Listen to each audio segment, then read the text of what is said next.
नमस्कार शेतकरी मित्रांनो. सध्या खरीप सीजन आपल्या तोंडावर आलेला आहे. आपल्या भागातील महत्त्वाचं नगदी पीक म्हणजे सोयाबीन. या सोयाबीनच्या पिकातून आपल्याला जास्तीत जास्त भरघोस उत्पन्न मिळण्यासाठी आपण टप्प्याटप्प्यानं जर काळजी घेतली तर आपल्याला खूप उत्पन्न मिळू शकते. यामध्ये प्रामुख्याने आपण जमीन तयार करणे,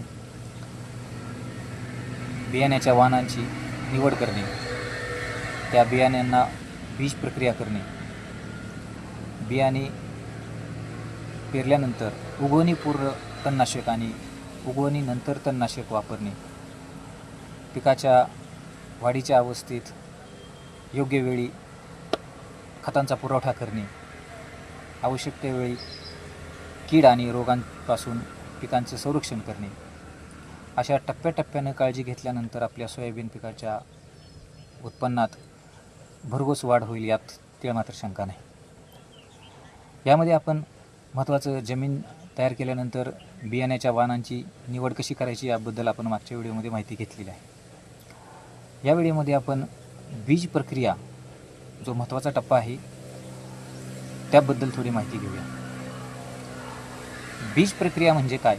या बियाणे पेरणीपूर्व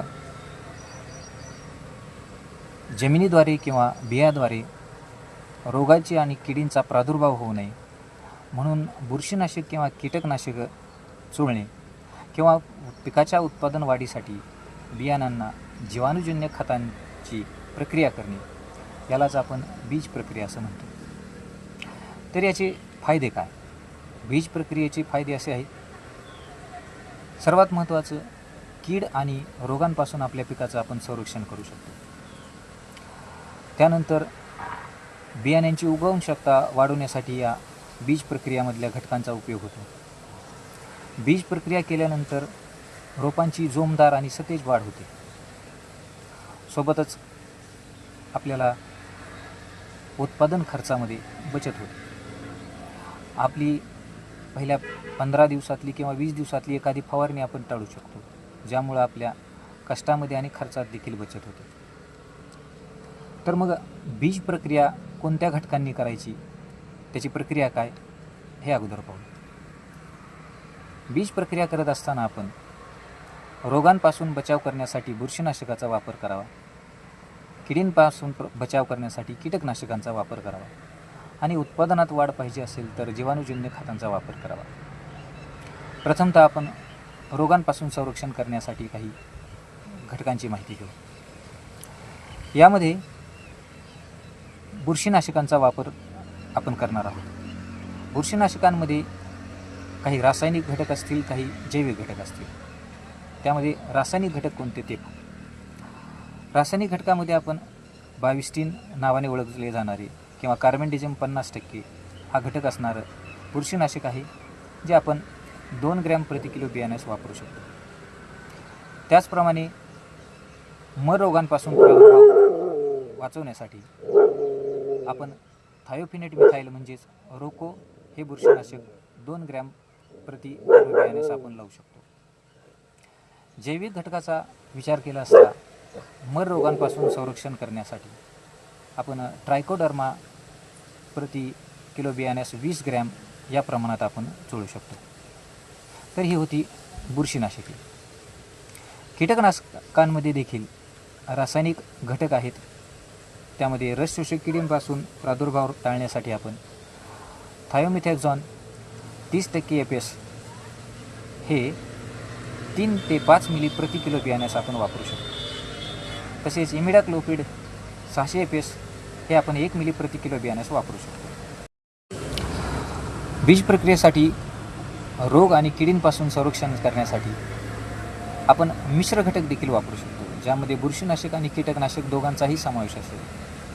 यामध्ये बाजारात उपलब्ध असणारे वॉर्डन किंवा कॅस्केड नावाचं औषध आपल्याला मिळेल, ज्याच्यामध्ये आपल्याला अझोस्ट्रोबिन हे बुरशीनाशक अधिक थायोफिनेट मिथाईल हे बुरशीनाशक आणि थायोमिथॅक्झॉन हे कीटकनाशक आपल्याला एकत्रित स्वरूपात मिळेल. या एकाच औषधामुळे आपण वेगवेगळ्या बुरशीजन्य बीजाणूंच्या प्रादुर्भावापासून किंवा कीटकांच्या प्रादुर्भावापासून आपल्या पिकांचं संरक्षण करू शकतो.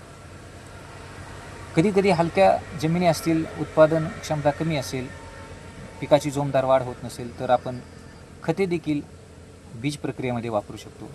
यामध्ये काही जीवाणूजन्य खतं आहेत. त्यामध्ये शेंगाधारी झाडं असतील, उदाहरणार्थ आपलं सोयाबीन आहे, याच्यामध्ये आपण त्याच्या मुळावर गाठी तयार होऊन नत्राचं स्थिरीकरण होण्यासाठी आपण रायझोबियम नावाचं जीवाणू खत वापरू शकतो 20 ग्रॅम प्रति किलो बियाण्यासाठी. पिकाची जोमदार वाढ होण्यासाठी मुळांची वाढ होणं आवश्यक आहे आणि मुळांच्या वाढीसाठी लागणारा फॉस्फरस जे खत आपल्याला उपलब्ध होतं स्फुरद विरघळणारे जीवाणू म्हणजेच PSB हे देखील आपण 20 ग्रॅम प्रति किलो बियाण्यासाठी वापरू शकतो. यानंतर पाहूया की बीज प्रक्रिया करताना काळजी काय घ्यावी. बीज प्रक्रिया करत असताना शक्यतो पेरणीच्या 1 दिवस अगोदर आपण बीज प्रक्रिया करण्यात यावी.